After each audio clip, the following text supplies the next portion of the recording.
સુરેન્દ્રનગર જિલ્લામાં ગેરકાયદેસર નાણાં ધીરનાર શખ્સો વિરુદ્ધ કડક પગલાંના ભાગરૂપે ચોટીલામાં જનસંપર્ક સભા યોજાઈ। આર્થિક મુશ્કેલી ધરાવતા નાગરિકો માટે લોન મેળાનું પણ આયોજન કરવામાં આવ્યું। કાર્યક્રમમાં થાન, ચોટીલા અને આણંદપુર વિસ્તારના 200થી વધુ લોકોએ ભાગ લીધો।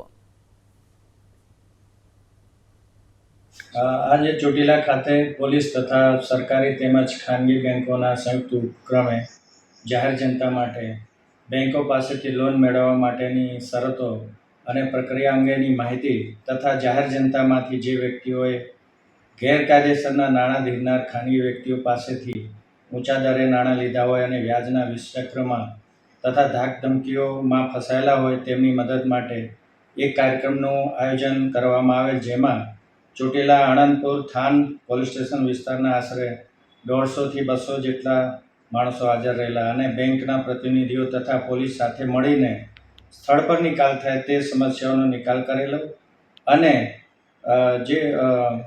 અરજીઓ રૂબરૂમાં સ્વીકારવામાં આવેલ અને તપાસ કરી જરૂર જણાશે તે ગુના દાખલ કરવામાં આવશે।